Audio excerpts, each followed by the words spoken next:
Hi, everyone. Welcome to the online seminar on mathematical foundations of data science. Thanks for joining today. Our seminar is generously sponsored by 2 Sigma. So before introducing the speaker, we would like to inform you that Professor Michael Jordan's talk has been rescheduled to August 11th. Sorry for the inconvenience. It's my real pleasure to introduce our distinguished speaker today, Professor Samory Kpotufe from Columbia University. Professor Kpotufe obtained his PhD of computer science from UCSD in 2010. Prior to joining Columbia, he has been a researcher at the Max Planck Institute for Intelligent Systems, and then an assistant research professor at the TTIC, and then spent over 4 years at Orpheus Princeton as an assistant professor, where I personally had the pleasure to work with him as a teaching assistant and also being his student. Professor Kpotufe has made many fundamental contributions in non-parametric methods and statistical machine learning. He has written many great articles in these fields that tackle the fundamental problems in these areas. He has served as the area chairs or action editors in many top journals and conferences such as JMLR, SML, NeurIPS, and CODE. He is generously interested in designing adaptive procedures, i.e. How to automatically leverage beneficial aspects of data as opposed to designing specifically for each scenario. In specific, his research interests include notions of intrinsic data dimensions, sparse or manifold representations, performance limits and adaptivity in active learning, transfer learning, and multitask learning, hyperparameter tuning, and density-based clustering. Today, he is going to introduce some recent insights on transfer learning. Please join me in welcoming him. All right. Thanks a lot, Zoran. Thanks a lot for the invitation to the seminar. So I'll be talking about transfer learning, and especially some recent work I've been doing with Steve Haneke.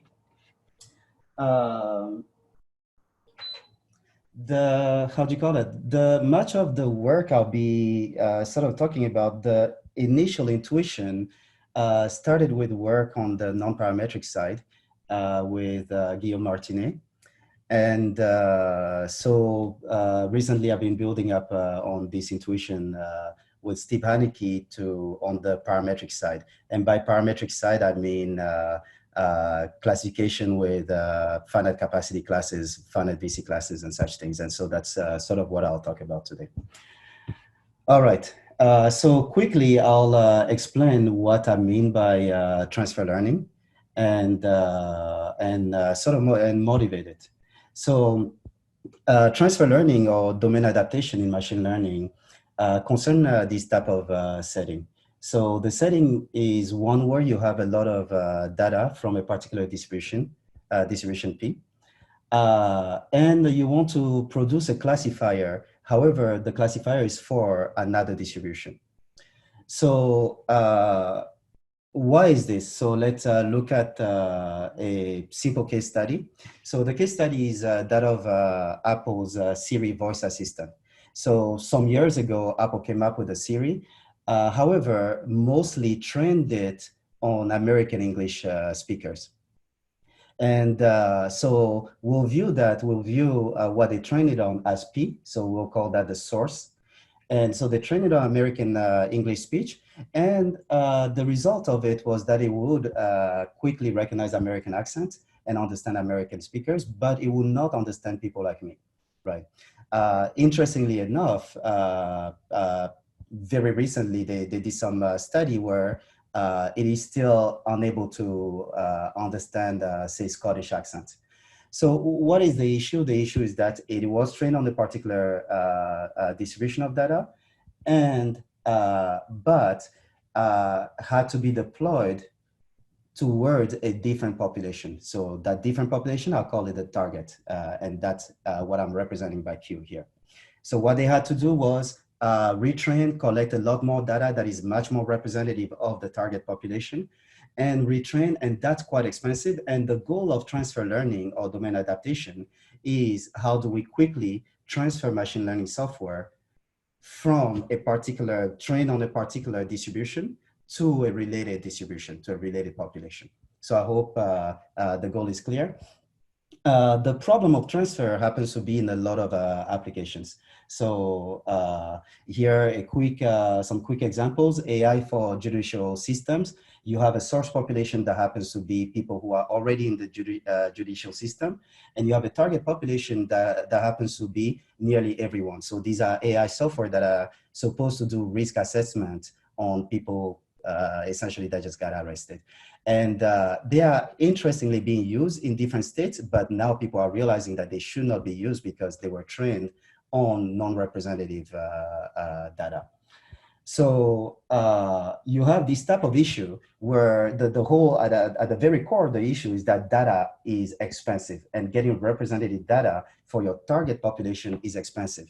So in a lot of industries, or in science and in engineering, you tend to acquire data that is not fully representative. So you acquire data from a particular population or a particular distribution P, and yet you want to do well on a different distribution. So I hope the setting is clear. So because of that, this sort of problem of domain adaptation has been recognized for a long time now. And there are tons of practical solutions, all sort of heuristics to try and address the problem. And the theory of transfer learning is catching up still. So, so the talk will be about that, about the theory of transfer learning, and trying to address some of the interestingly open problems. So basic questions, as when we started looking at this a few years back, basic questions sort of were still unanswered. So again, recall, H hat is a classifier that is trained on source data from a distribution P, and which is to be transferred to target data under a distribution Q. So a first question, sort of a practical, but at the same time theoretical question. A first question is there sufficient information in the source P about the target Q? And what do we even mean by information here, right, as it applies to classification? If there is not enough information, how much new data should be collected? How much data from the target application should be collected?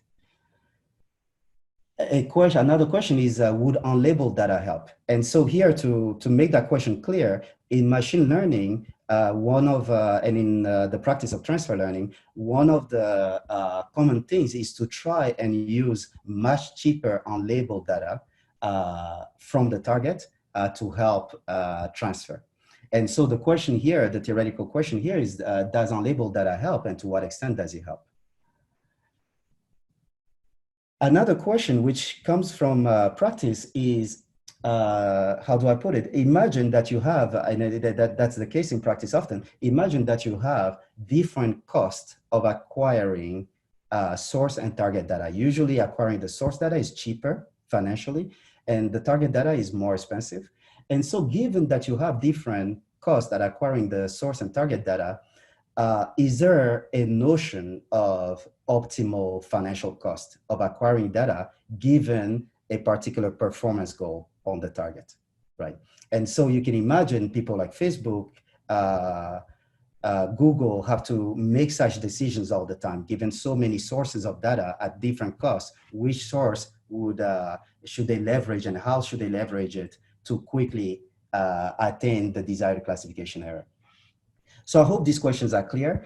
At the core of essentially all these questions is, what's the relative statistical value of data from P and data from Q? What do they bring to each other, the source and target data? This question itself depends on how, quote unquote, how far P is from Q. I hope that is clear.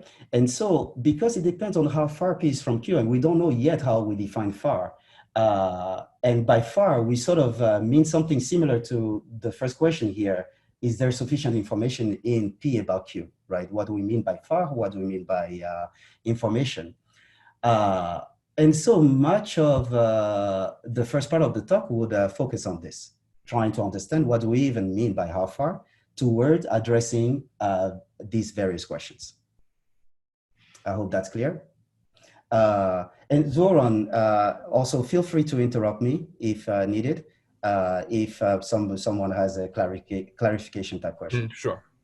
Thanks. All right, so how far is P from Q, and what do we mean by far? So essentially, you can imagine that every notion of distance between distributions has been tried in the theory of transfer. So how do we proceed? We're going to proceed formally as follows. We are in classification, X to Y. We assume here, and that's what I meant by we are looking at the parametric case. We assume here that we have a finite VC class H. And all we mean by VC, for those who are not familiar with VC, all we mean is some bound on the capacity of the model class. The hypothesis class is sort of the model class. It's sort of the set of algorithms that you are searching through. So H could be a set of neural networks that you are searching through, or H could be particular configurations of random forest, and so forth, okay? So you have a finite hypothesis class, that's your algorithm, that's your choice algorithm.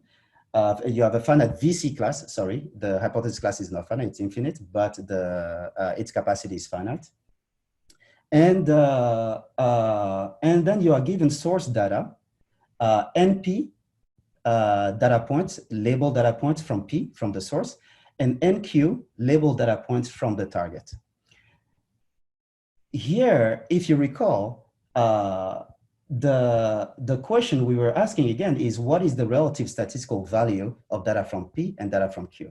So what we are doing here is assuming that we have a classifier that has data from both P and Q, and we want to understand what is the best possible classification rates under the target that such a classifier can achieve. And how does that rate express under NP and NQ? And what's the relation between P and Q that captures that rate in a tight manner? And that starts answering some of the questions I posed earlier. So again, the goal is excess target error.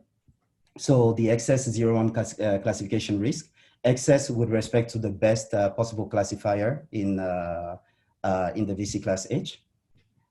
And the basic question is this epsilon Q of H hat, what is the best possible epsilon Q of H hat that is achievable in terms of any sample size from the target and any sample size from the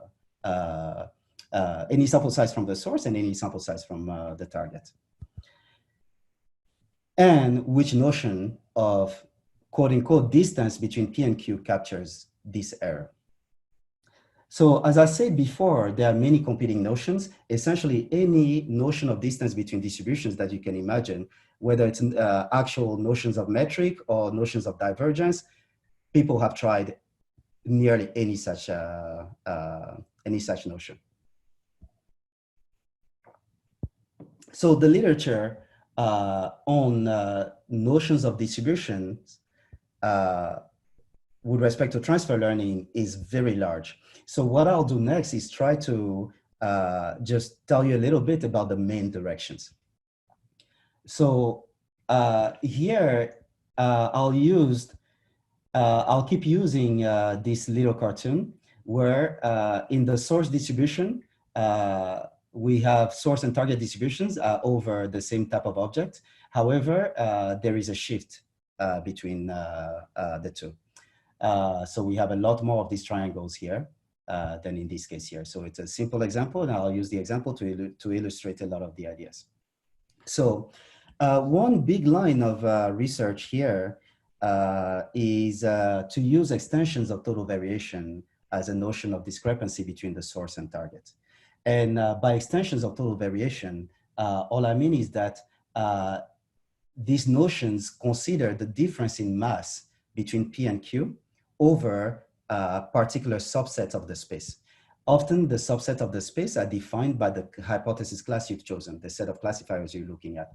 So for instance, if the set of classifiers are linear classifiers, then the notions, so you can imagine total variation restricted to just half spaces rather than over all possible measurable subsets of the space. So the type of result obtained along this line of research is sort of paraphrase here. It's result of the form where there is a term, OP of 1, that goes down to 0 with sample size. And then plus an additive term, which is the distance, the notion of distance considered. One of the things that brought up that brought us into this line of work was the form of this rate. The form of this rate tend to suggest that as long as P is different from Q, as long as this distance is non-zero, transfer sort of saturates, that you never get consistency. But this will turn out to be somewhat pessimistic. I'll show through various examples in a minute that this is a bit pessimistic, even though I'll say that these are seminal work that allowed us to start thinking about the problem at all, right? So people started thinking, when people started thinking about the problem at all, they came up with these notions of distance that were, that got us far along the way. However, much of the work that followed up kept giving rates of this form, okay? So another line of work is essentially notions based on density ratios, and by density ratios I mean radon-Nikodym derivatives between target and source of the form dq/dp, and often these are linked to particular algorithms that will do importance sampling type procedures that would reweigh the target data according to the source. And so it involves estimating this dq over dp, usually from unlabeled data. The type of bound you then get on excess target error is of this form, again, a term that goes down to 0. And then plus the estimation error of the radon-Nikodym derivative. What again that tells us is that, at least we don't have the saturation anymore, but what this tells us is that the problem of transfer is sort of as hard as estimating this dq over dp, which again, we will argue that this is a bit over pessimistic, because estimation of density ratios is a hard problem on its own, and it's probably harder than transfer learning itself. All right.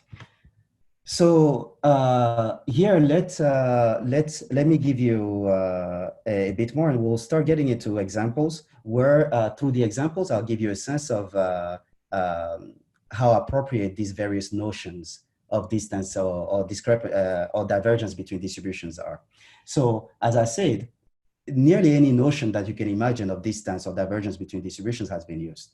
And the gist of the result tend to be, in all cases, that if these distances are small, so if the source and target are close to each other, then transfer is easy. And so that's sort of the initial result that sort of sanity check that this result gave us. And one of the questions we have automatically is, if then these notions fully tightly capture transfer, then it should also be that if P and Q appear far under these notions, that transfer should be hard. It turns out that that's not the case in various simple situations, that you can have P far from Q under these various notions, and yet transfer is not hard. Transfer is actually fairly easy. I hope that point is clear. So here, let's go back to the simple cartoons.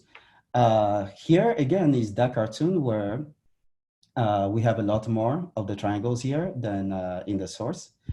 And I can make total variation large as large as nearly 1/2, or any of the notions that are based on total variations large, simply by looking at this area, the difference in mass between these areas. I can make it arbitrarily close to 1/2.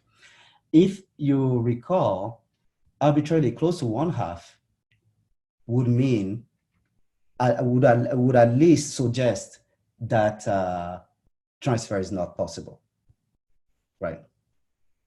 From this type of rates, the rates become vacuous. However, if you just look here, transfer should be easy in this type of cartoon, in this type of situation, because if I put a linear classifier through here, it will do just as well on the target. If I use, let's say, nearest neighbors on using the source data, will do fairly well also on the target. So in that sense, this is a situation where transfer should be easy, yet total variation and notions based on total variations will sort of suggest that transfer is hard. Here is actually another example that I'm using to give you a sense that, in fact, metrics, notions of metrics between distributions are probably inappropriate at capturing transfer. The reason is simple. If you look here, the source here has a lot of coverage of the space, so it will transfer very well to the target. The target has much less coverage of the space, and therefore, if this target were the source, it will not transfer that well to P. So P will transfer well to Q, but Q will not transfer well to P, just because Q doesn't have a good coverage, especially of the decision boundaries, right? So in that sense, transfer or domain adaptation is inherently an asymmetric problem. And so notions such as metrics that enforce symmetry in the distance between P and Q cannot really capture transfer appropriately. Here is another example where, in this example now, I'm letting the target distribution sit on a lower dimensional manifold.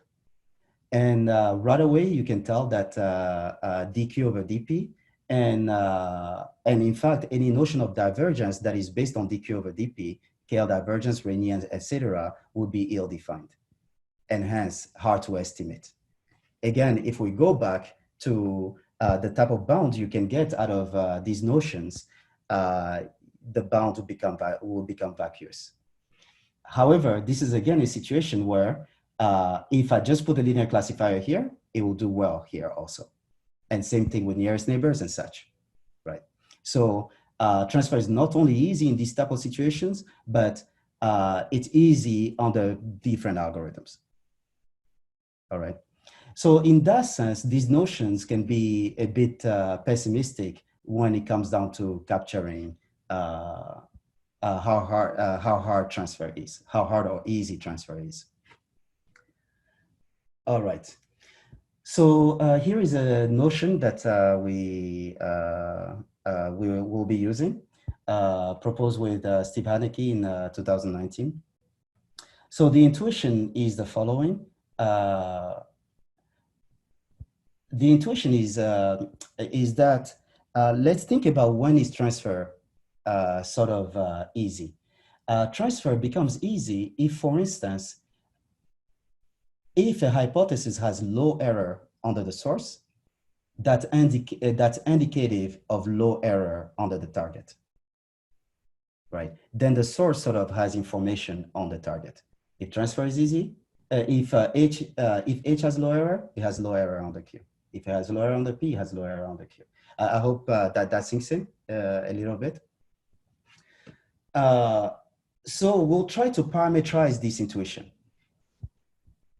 As a start, we'll just make a simplifying assumption, which I'll remove later. And the simplifying assumption is that the best possible classifier on the P is equal to the best possible classifier on the Q. It's just a simplifying assumption. And we come up with this notion of transfer exponent, where this notion just says that if the excess error on the P is small, then the excess error on the Q is also small, and how small depends on this parameter rho. And we call that parameter the transfer exponent. A different form of that parameter was introduced in earlier work with Guillaume Martinet. And this is a form of it in the case of finite VC classes. So we'll see that rho, this notion, captures a continuum of easy to hard transfer. So in the sense that I asked earlier, that if rho is large, then transfer will be shown to be large. If rho is easy, then transfer will be shown. If rho is small, then transfer will be shown to be easy. All right. So first, I'll give some examples to illustrate what rho really means. And again, I'll simplify things a little bit. So let's consider the case where y is deterministic. So y is a star of x. Y is produced by one of the hypotheses in the class. In this case, it's not too hard to see that the excess error with respect to a star happens to be captured just by the mass of the disagreement between the two hypotheses. Okay, wherever the two hypotheses don't agree, the mass of that is the excess error. And same thing under P. And so this relation just reduces to a relation between the marginals. And that would allow me to go through these examples, these much easier examples. Okay, here is the first example. In this example here, the hypothesis class is just threshold on the line. So if you fall on one side of the threshold, we say plus. If you fall on the other side, we say minus. So threshold on the line. And again, we just simply have to look at the mass of the disagreement regions between two hypotheses. So this is a hypothesis, this is a H star. We just have to look at the mass assigned by P to this area and the mass assigned by Q to this area. And so in this, all I'm doing is I'm letting the density of P be this uniform density over a bigger space, and the density of Q be this uniform density. The ratio of the two masses allows us to set rho to 1, where the difference in the ratio really just absorbed by the constant. So here rho is equal to 1, and we'll see that rho equal to 1 is sort of one of the best situations of transfer we can get. So rho is equal to 1, yet by just playing with this type of example, I can make notions of distance that are extensions of total variation. I can make them close to 1/4. In this example, it's 1/4, but I can make them arbitrarily close to 1/2 while keeping rho at 1. All right. So here is another example where here again the target is sitting on a manifold. The hypothesis class are linear classifiers, and the disagreement region is this here. Imagine the two distributions are uniform.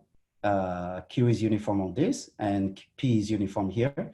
And so again, rho is 1, but KL, Rényi, and all that will blow up. Okay. So in that sense, rho is capturing these examples I showed earlier, where the other where other notions tended to be over pessimistic. I mean, one point I want to make here quickly is that the various notions of distance between distributions and divergence and all that have been created for problems to address problems other than transfer.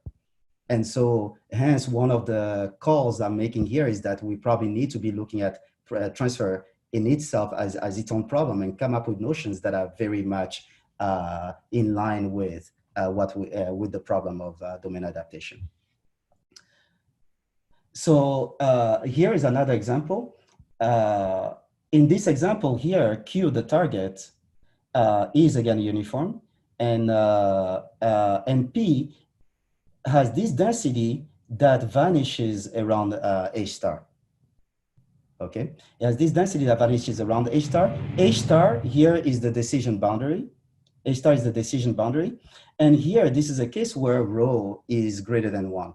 And if I make P vanish faster and faster around the decision boundary, I get higher and higher rows.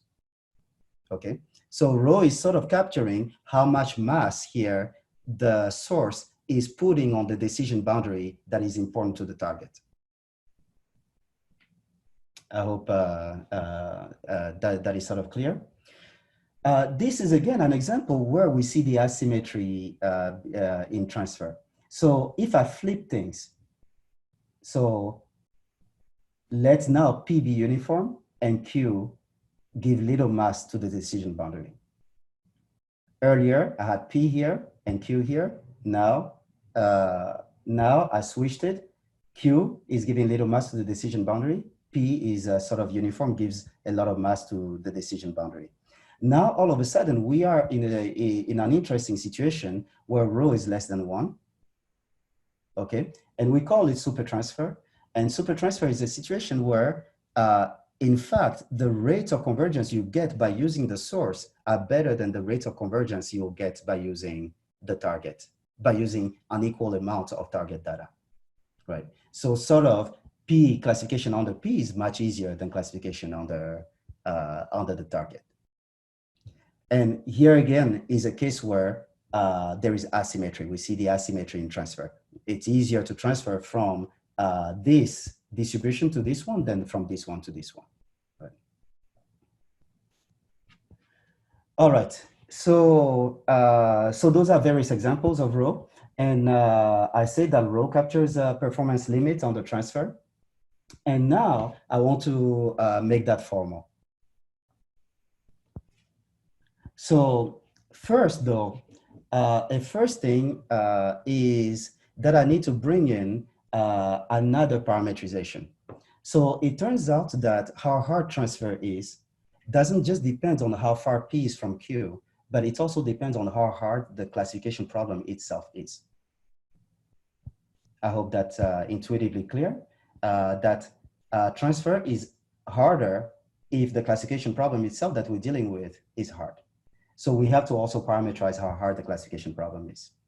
So here is a quick cartoon of an easy classification problem and a hard classification problem. And we can tell quickly that what it has to do with is noise, is coverage of the decision boundary and noise around the decision boundary. So the two essential things we want to capture is coverage and the amount of noise in the label Y. So in classical learning theory, this is sort of captured by a so-called Bernstein class condition. And the Bernstein class condition is parameterized by this beta. And all it says is it's relating the mass of disagreement regions, disagreement between hypotheses, the mass of disagreement regions to excess risk of the hypothesis. And you can imagine that this is capturing all at once the amount of noise in Y and the mass assigned sort of to the disagreement regions. Okay, so the key things to keep in mind is this beta parameter. This beta parameter goes between 0 and 1 and captures sort of a continuum of easy to hard classification. When beta is equal to 1, classification is very easy. When beta is 0, classification is at its hardest. Classification on finite VC classes. So we'll make similar noise conditions on P. For the sake of this talk, I'll just assume that beta is the same for P and Q. Okay, so again, view it as as capturing the hardness of the problem, of the classification problem itself. So we have this result on minimax rate of transfer. Again, recall the setting in which we are. We have labeled data from P of size NP and labeled data from Q of size NQ. And here I'm paraphrasing the main theorem we have. The theorem is a bit more complicated in the paper. So the theorem says the following: let H hat be any hypothesis, any algorithm trained on samples from P and Q. So H hat is returning a hypothesis from our hypothesis class, and we're equating it with the hypothesis being returned. So H hat is trained on samples from P and Q, and the best rate it can achieve, the best rate achievable is of this form. So it's a minimax rate, and the soup here is over all pairs of distributions, P and Q, that have transfer exponent rho, and noise condition beta. Okay, so let's take a look at this rate. So for those not familiar with minimax rates, all we're saying here is that there exists an algorithm that can achieve these rates. And also, for any algorithm, there exists a pair of distributions satisfying all our conditions, that a pair of distributions satisfying all our conditions, such as the best possible rate is this, such that this rate cannot be broken. The rate here is tight for any H. We don't make assumptions on H. H is just a finite basic class. Any rho, any beta, any NP, any NQ. So it's tight in that sense. It's tight for all the parameters. So let's sort of get a sense of what this is saying. The rate is expressed in terms of what looks like an effective sample size from the source, plus the sample size from the target, minus 1 over 2 minus beta. What is the minus 1 over 2 minus beta? Recall that beta is between 0 and 1. And so all this is doing is giving you a rate that goes between 1 over n and 1 over square root n. Okay, so it's the continuum of hardness of classification. If we were not in transfer, I'll just have n cubed minus 1 over 2 minus beta. So it just gives me that continuum of classification rate that I can attain. And now we have this additional term, which is sort of an effective sample size from the target. And in this sense, rho, this transfer exponent, is capturing that effective sample size. Right away, we get a sense of the benefits of unlabeled data. Why? Because the lower bounds part of the rate assumes that Px and Qx is known to the learner. So the learner has full access to the marginal distributions. And in effect, can sample an infinite number of unlabeled samples, yet it cannot beat this rate. So that answers part of the question. This doesn't take away that there might be situations that are non-minimax where you can benefit from unlabeled data, but in a minimax sense, there is no real benefit. The benefits of labeled target data. So again, recall that we started off by asking basic questions. What is the relative statistical benefit of source and target samples? So this rate sort of gives us this. It gives us a sharp threshold at which all of a sudden the target data contributes more to the to decreasing the rate than the source data does. And the threshold is given, just can be read off the rate. Another question I asked earlier was about whether some notion of optimal sampling cost, financial cost, optimal sampling cost can be arrived at. And although I don't have time to talk about it, you can take this rate, you can sort of invert it with respect to sampling cost, and define a notion of optimal cost, optimal sampling cost to arrive at a particular error, epsilon, let's say. So you can invert these rates to see how much you need to sample from the source, how much you need to sample from the target to minimize your total cost.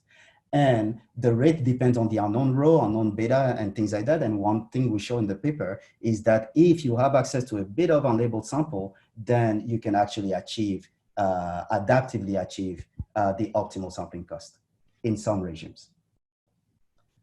But setting up the problem itself is what is allowing us to start addressing these questions. All right, so I'll say quickly something about the lower bound analysis.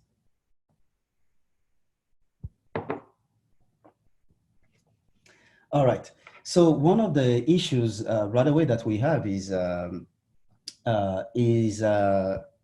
sort of non-classical setting here, where we have H hat, which has access to non-identical samples.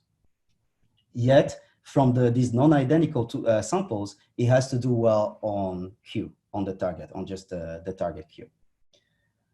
So what we do is we construct a family of pairs of distributions indexed by H, where H rounds over the hypothesis class H. And for every H in the hypothesis class H, imagine that if I index PQ by H, then that H happens to be the best classifier for that particular PQ. Okay. So we construct this family indexed by PQ, and we just impose two things: that this product distribution, PNP, Q and Q, indexed by H, are very close to, Any pairs of product, any pairs H prime of product H over H prime are close in KL divergence, meaning that they are hard, data from these product distributions are hard to distinguish from each other. But are far under, for any HH prime, this pair of pairs are far under QH. Okay, and far under QH enforces that they will have to necessarily incur the minimax lower bound error. So that's the sort of the key idea, and the rest is extensions of Fano inequality. For instance, particular extensions that you can find in Tibakov or in Beran and Lee. All right. So the upper bound analysis is brings up various interesting points. And again, it brings up the reason why we are actually caring about this beta parameter. Because it turns out that depending on regimes of beta, the algorithms that achieve the upper bound are different. A first thing that I have to say is that here I have to make a distinction between minimax upper bound and adaptive upper bound. So achieving this minimax upper bound in itself is not that hard, because to achieve a minimax upper bound, you assume that the algorithm has access to the distributional parameters. The algorithm knows beta and knows rho and such things. It has access to the class. So achieving this upper bound in a minimax sense is not that hard. However, what we are caring about, which is closer to practice, is how can we achieve this upper bound in practice without knowing the distributional parameters? And that's what that's why we're calling adaptivity. How can we adaptively achieve this upper bound? And that turns out to depend on this beta. So we are interested in adaptivity, at least adaptivity to rho. In practice, it turns out that estimating the distance between distributions is a hard thing. So that's another motivation for trying to understand whether we can achieve this type of rates without estimating rho by adapting to rho in some way. And recall also that rho was defined with respect to H star, which is unknown. So it's hard to estimate to start with. Okay, so here are the forms of optimal heuristics. So imagine that beta is equal to 1. I put here no classification noise. That's not quite true. It's a low classification noise. So we are in low noise regimes, very small noise when beta is equal to 1, so-called Massard noise conditions. And under this, in this regime, it turns out that ERM, empirical risk minimization, on combined source and target data is optimal, is minimax optimal, is near minimax optimal. This turns out to be one of the most naive algorithms that people use in practice, in fact. So this turns out to be minimax optimal, and that was rather interesting to us whenever we are in low noise conditions. So for unknown noise levels, let's say beta is between 0 and 1, then the optimal procedure is the following. You minimize, so it's actually close to heuristics that people use in practice. So here it just says the following: minimize the target empirical target error, minimize the target error subject to the source error, to the empirical source error not being too large with respect to the minimum, respect to the ERM error under the source. How large is this delta NP? I don't have time to get into it, but I'll just say that the delta NP is a notion of the variance, of the empirical variance of the error. So this type of heuristic can be shown to be always minimax adaptive. Okay, and why do I call it a common heuristic? It's a common heuristic in the following sense that if you have source data and target data, all this heuristic is doing is saying, first minimize your error under the source, and then rather than just only keeping the classifier data as well, keep a version space of good classifiers. And then once you have target data, minimize on the target data over that version space that you kept.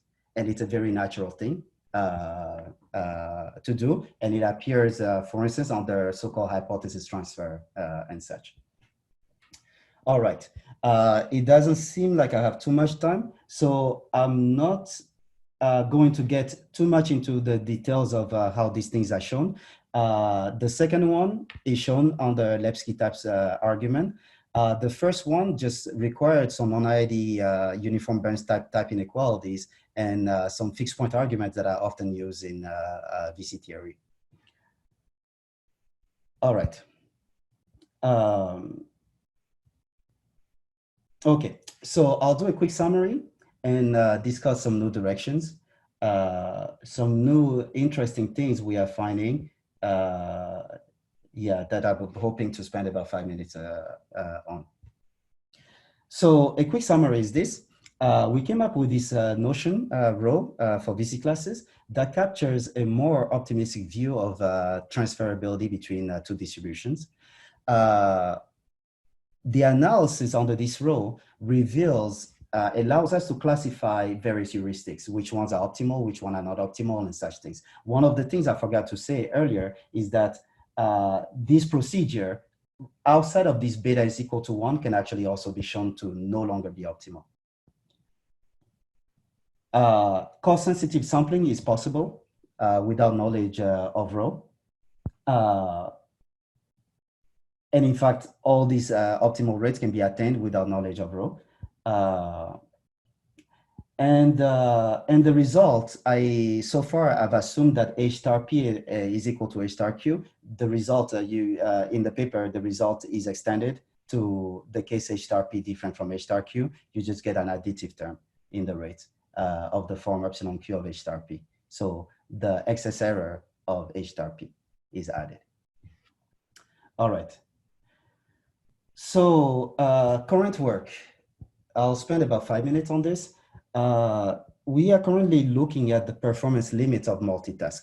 So what I've talked about so far is often called single source domain adaptation, because you have one source and you're trying to adapt to a single target queue. In multitask or multi-source domain adaptation is one where I have not one P, but multiple Ps. And I want to do well on the queue. The hope, however, if I have multiple Ps, is that somehow my rate of convergence should be in terms of the aggregate sample size, right? Imagine that every single source gives me 100 samples and I have 1,000 sources. Then I'm hoping that my rate of convergence will be in terms of a sample size of order 100,000. However, this is exactly what brought us to this new line of work. The last 10 years of theory on multitask and multi-source have sort of arrived at an interesting thing.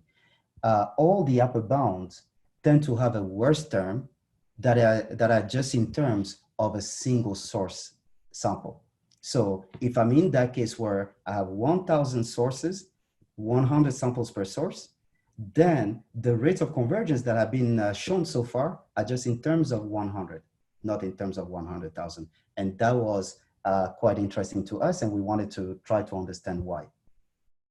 And as it turns out, this is a paper we just put on archive a couple of weeks ago. And as it turns out, it is not possible to get a rate in multitask that is in terms of the full aggregate sample size in an adaptive manner. So what we're getting at is that there is a dichotomy between minimax rates, where in minimax rates, you can get a minimax rate in terms of aggregate sample size, and adaptive rates, where now all of a sudden the algorithm does not know anything about the distributional parameters. And adaptive rates, unfortunately, have a huge gap between the minimax rate and the minimax adaptive rate. So quickly, what's happening here is the following. We have n sources, PT, n. We're trying to transfer to Q. We use transfer exponent rho t. We're going to use, again, a simple case where all the H stars are the same for all the P's and the Q. So it feels like it's a very simple problem. We should be able to get a rate in terms of the aggregate sample size. So we have all these rho t's. And what we first arrive at is that the form of the minimax rate indeed is in terms of aggregate sample size. So the minimax rate in this setting are in terms of aggregate sample size and in terms of average rho t. So sort of the average distance to the target. However, the moment we start looking at adaptive strategies, again, if beta is equal to 1, so that the noise condition, if beta is equal to 1, then ERM, empirical, the naive approach of just pooling all the data together and pretending that they are all from the same distribution, so that naive approach is again minimax optimal, if beta is equal to 1. If beta is not equal to 1, for any beta, we can show that if you give us a bit of additional information, and the additional information is the following, is one where we get a ranking of all the sources with respect to the target, just a ranking. The ranking says that this source is closer than this other source to the target, okay, and close on the row. If we get such a ranking, then there exists a greedy strategy that is, again, minimax optimal, okay? However, the moment we are outside of these two regimes, beta is not 1, and there is no ranking information, then there is no adaptive strategy. No adaptive strategy exists outside of these two regimes. And the way we show it is simply by randomizing the rankings. The moment you randomize all possible rankings, then you can see that the best rate achievable is just in terms of the target sample size. Even though in the minimax regime, the best rate achievable is in terms of the aggregate sample size. So if the target sample size happened to be 100, and yet I had 100,000 samples, the best rate achievable by an adaptive procedure, which does not know any of these things, is this. And which goes back to now explaining why 10 years of research only showed multitask rates just in terms of a single sample size. All right, so I'll stop here and I'll take questions. So, and I hope so far that one of the things I was hoping to try and convince the audience of is that there are still a lot of interesting questions left in domain adaptation, multitask, one-shot learning, all these related areas have a lot of interesting questions left. And not only the questions are theoretically interesting, but they seem to be the next frontier of practice. So, all right, thank you. Okay, thank you for the great talk. So maybe let's look at the questions. So the first question is concerning what kind of assumption on the X space are you making, whether it's a metric space or something? Because we are looking at finite VC classes, we don't need to make any direct assumption on the space.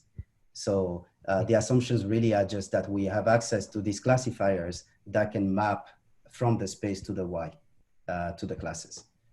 And that the classifiers themselves have bounded capacity. So in that sense that the classifiers have bounded capacity, that maybe induces some assumptions on the X space, but no direct assumptions.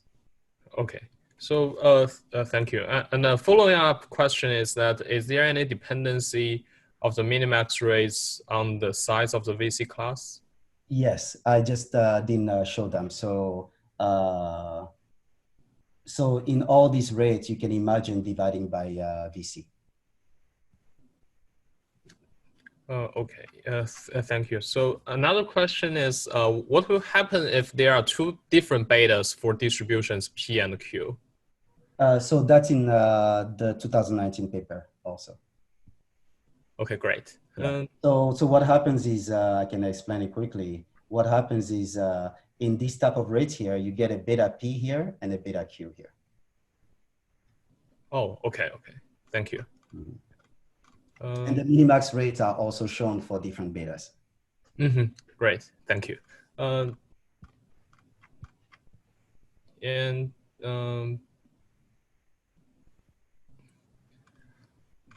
Another question is, for the multiple distribution setting, the multitask setting, is it possible to just reduce it to a single source setting by treating the distribution as a mixture distribution?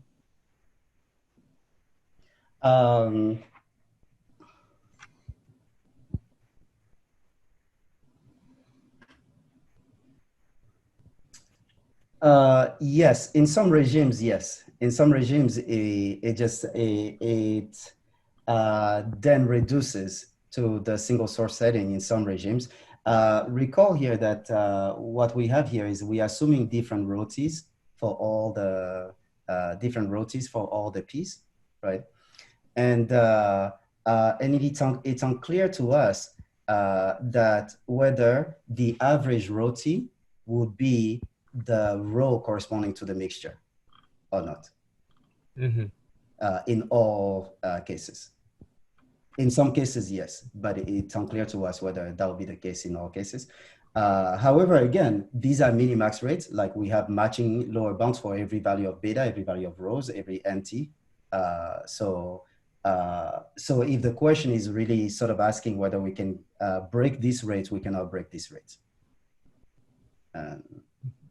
However, that's a very nice question, because there is a sense in which one might want to think about the mixture, because in some cases that are in some very nice cases, it might be that each one of the distributions is far from the target, but the mixture is close to the target. Mm-hmm. For instance, just having different coverage of different parts of the space. So we are now thinking about that, but we don't have any big thing to say yet. Okay, thank you. And the last two questions are regarding whether it's possible to further extend the setting you just introduced. So the first one is it possible to extend the assumption that the error of the target domain is bounded by a function of the error in the source domain? Here is epsilon to the 1 divided by rho. That the error in the target domain is bounded by, so in the definition of rho, is that what we mean? Yes. So here, 1 second. It's here. The epsilon, the error sub q h is bounded by some constant multiplied by the error sub p to the power of 1 over rho. Yeah. So I guess the question is asking whether it's possible to say something when this assumption is violated. Okay, so here we believe that the assumptions are actually the assumption. So the quick answer is no. I don't know really what to say. However, notice that the way we set it up, rho equal to infinity is always admissible, right? Very large rho equal to infinity is always admissible. So in that sense, the question, I can reword the question as what happens at rho equal to infinity, how rich is that regime? It's unclear. It's a bit unclear to me. Okay. But the regime of rho non-infinity, we give a lot of examples in the paper of the regime, and to give a sense of how wide the range of distribution, the range of pairs of distributions are in that region. Thank you. And the last question is that here in your setting, you assume that as a beginning, we have data from both P and Q. So is it possible to just look at data of P and then we have some training algorithm and finally say something about Q? So here again, that's a nice question. Here again, I'll repeat this part, is that we actually do not care what the value of NP is, what the value of NQ is in the analysis. NQ can be 0. Oh, great. Okay, I see. So this minimax, this performance limit are for any value of NP, any value of NQ, as I think we say, let me see, as we say here, that's for any H row, any NP, any NQ. Okay, thank you. Hence, that's also why I was talking about the benefits of unlabeled data, because again, H hat even has access to PX and QX. It doesn't matter. This is the match. This is the lower bound. Okay, thank you. It seems I'm running out of all the questions, and let's thank Professor Kpotufe again for the very nice talk.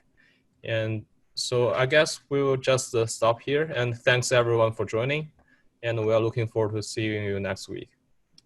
All right. Thanks a lot for the invitation. Thanks everybody for being here. Bye-bye. Bye. Bye.